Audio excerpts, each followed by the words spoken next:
It's the OG fact checker, here to give you a juicy tidbit of history that's verified. For this TOFC episode, I will finish the trilogy of women, two who were the first to be POWs, and one who was the first to die in combat. Of course, there are other stories of women who lost their lives during a wartime action, and I will get to those stories at a later date because they deserve to be told. But as I wind down Women's History Month, I want to cover the third female soldier forever branded by that ambush in Syria, Iraq during Operation Iraqi Freedom in March 2003. Her story will provide the full picture and fill in the details for Shoshana Johnson's story covered in episode 10. So, last but certainly not least, I'd like to introduce Private First Class Jessica Lynch from Palestine, West Virginia.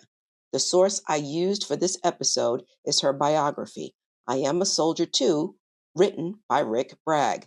This biography provides the series of events that led to the capture and what happened to Lynch during those 22 days. If you're wondering why I titled this episode The Princess from West Virginia, well, it's because before Jessica, called Jessie by friends and family, joined the Army, that's how this former beauty queen winner, who always had a smile for everyone, was viewed as a princess. But war changed her. If anything, she should be called Humpty Dumpty, because it took a cadre of surgeons in 3 different countries to put her broken body back together again. Trigger warning, I will be discussing themes of combat violence and sexual assault. I'll start this story with Lynch, who was born in April 1983 in Wirt County, Palestine, West Virginia. She's the middle child to parents Greg and Dee Lynch, who are childhood sweethearts. Lynch is described as a shy, quiet woman who liked dressing up and wearing makeup and nail polish. So it was a big surprise to everyone that the high school cheerleader and beauty pageant winner wanted to join the Army. In West Virginia, it's a matter of pride that a large portion of its citizens have served in the military over the years, won awards for valor, and have died in action. Highways are dedicated to Korean War and Vietnam War veterans. Patriotism plays a small part behind the decision to join the military, but it's the lack of job opportunities that really drives the decision.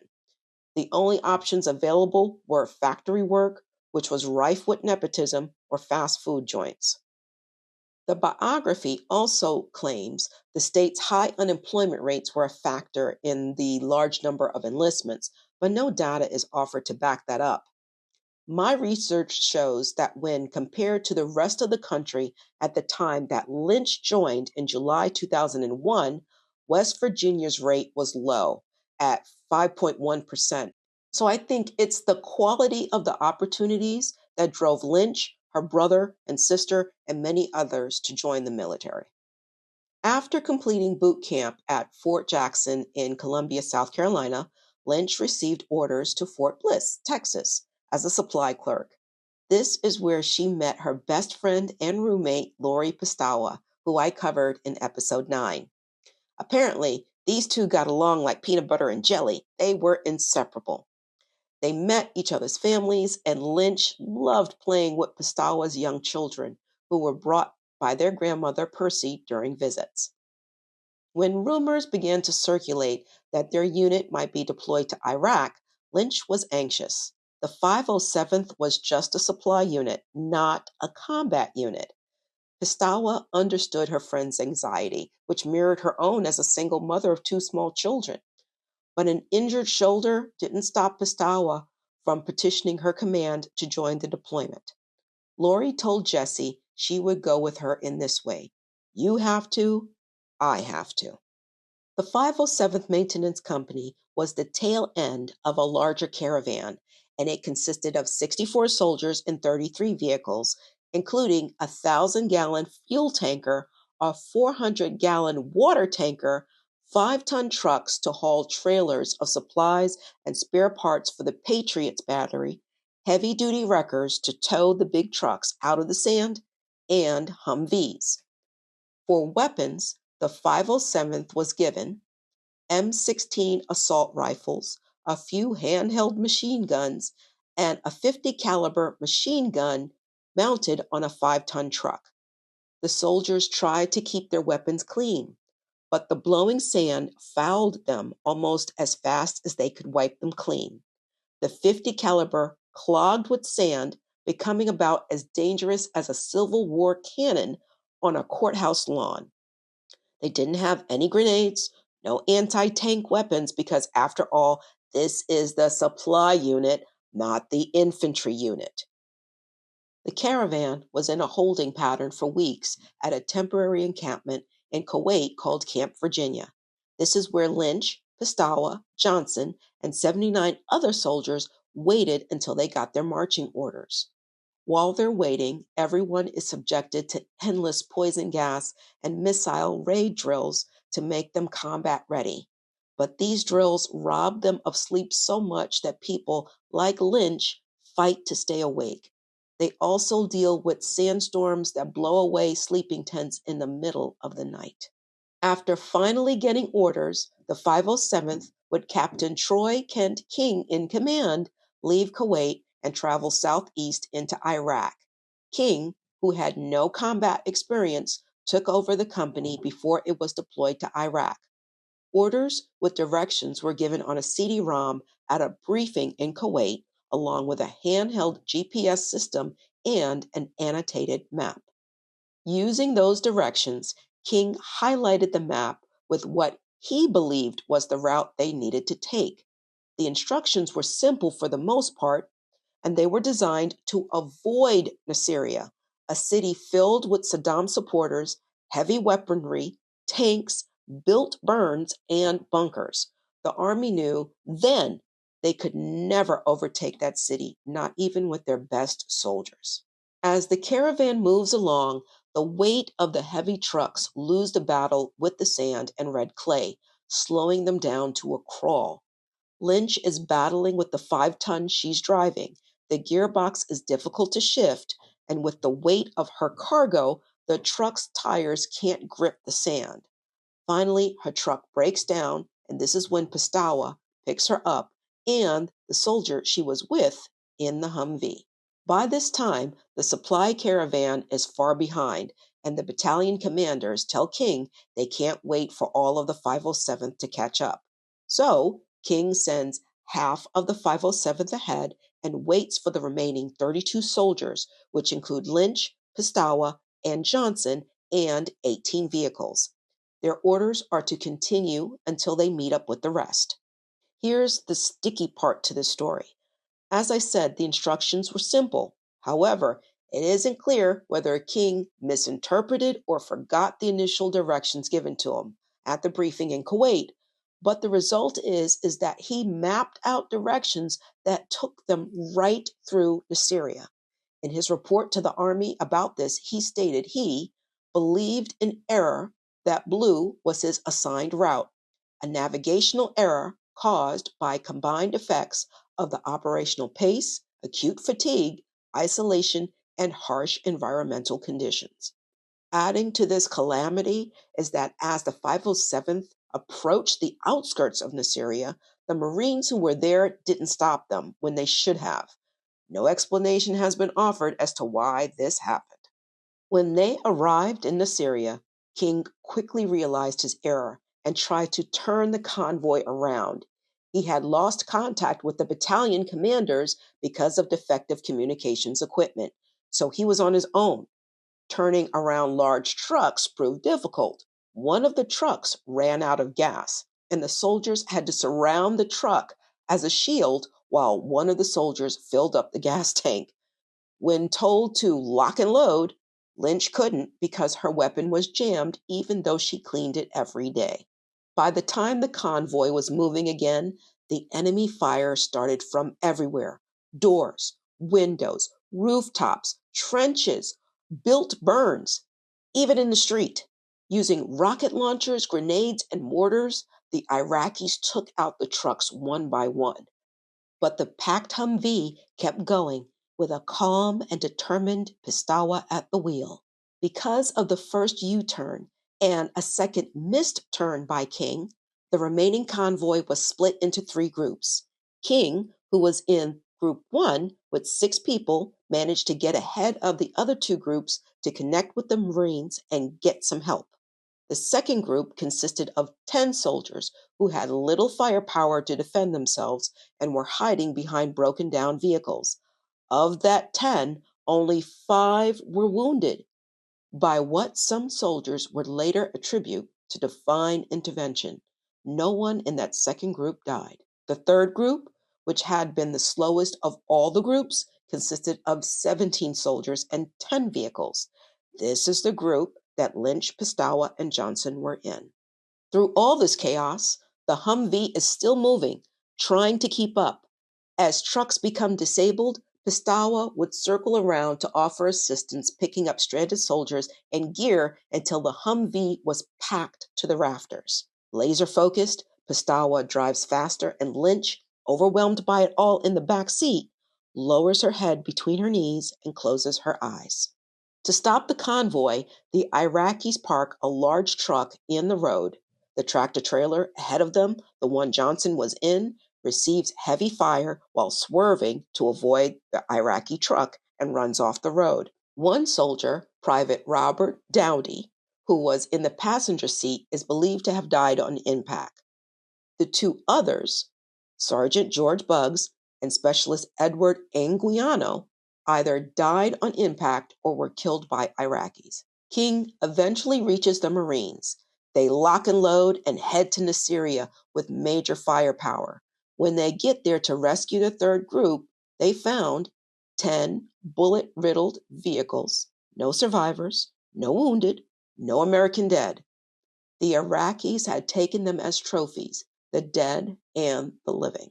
Lynch has no memory of what happened to her after impact. There are 3 hours that are unaccounted for, from the time of the crash to when Lynch wakes up in a civilian hospital bed in Assyria. And no one, not even Lynch, knows if her injuries were the result of the crash or at the hands of the Iraqis. The extent of the damage she suffered will blow your mind. It's a miracle this woman survived this ordeal. So here's the list. Her right arm was shattered between her shoulder and elbow, and slivers of bone went through muscles, nerves, and skin. Her spine was fractured in 2 places, causing nerve damage that left her unable to control her kidneys and bowels. She had a crushed right foot. Her left leg was broken in pieces above and below the knee, and shattered bone damaged nerves. Doctors also found evidence of sexual assault, and no one knows whether she was assaulted after she was pulled from the wreckage or if they assaulted her and then broke her bones until she was near death. Her body armor and bloodied uniform was found in a house near the crash site. Military intelligence reported she was taken there to be tortured. Lynch blessedly remembers none of it. I'm going to editorialize for a second. If there is a God in heaven, may that woman never remember what happened to her. May it stay locked away forever. Ironically, the reason why Lynch is alive today is because of the medical care she received from doctors and nurses at the hospital where she was taken to. The doctors in Germany praised the Iraqi doctors for the work they did with limited resources during a war. The ambulance driver who brought Lynch and others to the hospital was the one who buried the dead soldiers near the hospital, including Piestawa. She doesn't know why the medical staff worked so hard to save her. Perhaps it was the fact that she was a pretty young American blonde. But from the doctors' points of view, who agreed to be interviewed for the biography, they did what they did out of human decency and at the risk of losing their lives. They were seen as traitors by the guards watching Lynch. As far as they were concerned, Americans were killing their people. So why go through all the trouble for this one? As days passed, the temporary neck down paralysis she had when she first arrived was slowly abating. Initially, to move her neck side to side brought excruciating pain, but it was getting better. Her spinal fracture was low, around her hip area, but that fracture damaged the nerves that sent signals to her kidneys and bowels to void. Still mistrustful of the people caring for her, she only eats crackers and drinks any type of juice, and refuses an offer to reset her leg. This diet of juice and crackers reduces her weight to under 100 pounds. What I'm about to describe next comes straight out of a comedy war movie like MASH. So, hospital workers decided to rebel and try to smuggle Lynch out of the hospital to get her to the closest American they could find. They wrap her up in a shawl and take her out in an ambulance. When they tried to approach an American checkpoint, they were shot at and had to return to the hospital. Believe it or not, what jump started Lynch's rescue, as well as the rescue of the rest of the 507th, was gossip and rumor. Everyone knew there was a blonde American female held captive at the hospital by Saddam Hussein's Fedayeen, and word on the street is that she was being tortured there. A lawyer, Mohammed Obed al-Rahayef, claimed to have seen Lynch slapped twice during an interrogation with a translator at the hospital. True or not, these rumors spread among the Marines, and each version of the story gets more exaggerated than the one before it. While Rahayev's claim was never proven, even Lynch states that she was never slapped, nor did she suffer any abuse while she was there. He was useful as an informant who relayed the conditions where Lynch was held.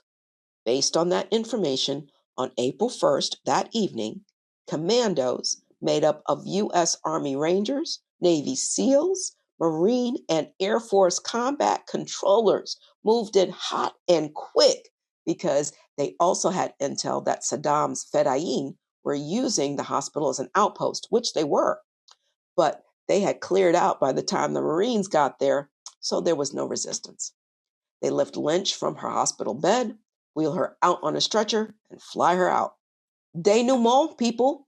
After Lynch was evacuated, the hospital staff lead the commandos to the shallow grave site outside the hospital. There's just one problem. The commandos have no digging equipment, and nighttime is approaching with more fighting to follow. Guess what they did? If you guessed they dug with their hands, you'd be correct. They retrieved 7 bodies of those in the convoy and found 2 more in the hospital morgue. By nightfall, they pulled Piestawa's body from the sand. Lynch was taken to surgery once she reached Ramstein Air Base in Germany, where her parents and siblings finally reunite with her. Surgeons realigned the discs in her spine and inserted metal plates to relieve pressure on the nerves and allow her to walk again, but nerve damage still remained. The 1940s steel rod the Iraqi doctors used for her leg was replaced with one the correct size for her bones. The fractures in her legs and foot were reset. The signal damage to her kidneys and bowels might never be fully restored. She spent 2 weeks in Germany before she and her family were sent home on a C-17 cargo plane. The medical staff in Germany claimed Lynch had 2 gunshot wounds from a small caliber pistol, but the American doctors disagreed. The doctors in Germany were mistaken, says the American doctors. Do you get that? The doctors who spent hours operating on Lynch, repairing her spine, resetting her bones, picking slivers of bones out of her flesh while battling infection, were mistaken. As Lynch was being transported to Germany, she asked about her friend Lori, but no answers were given. As news reached the States about Lynch's rescue, Percy Piestawa learned about the recovery of her daughter's body. Back home in West Virginia, the community of Palestine pooled together time, resources, and materials to build an addition to the Lynch home to accommodate Jessie's needs as she received medical care and physical therapy at Walter Reed Medical Center in Bethesda, Maryland. Epilogue, people. Lynch still has physical therapy, but this hasn't slowed her down. She obtained a bachelor's in elementary education, which is what she always wanted and the reason why she joined the Army. And she has a master's in communication. She's also had a number of acting gigs. Lynch continues to attend speaking engagements where she discusses her experience as a prisoner of war while dispelling the idea of her as a hero. She would be the first to say she's just a survivor who misses her best friend. And this concludes my trilogy. I love history. The more you know.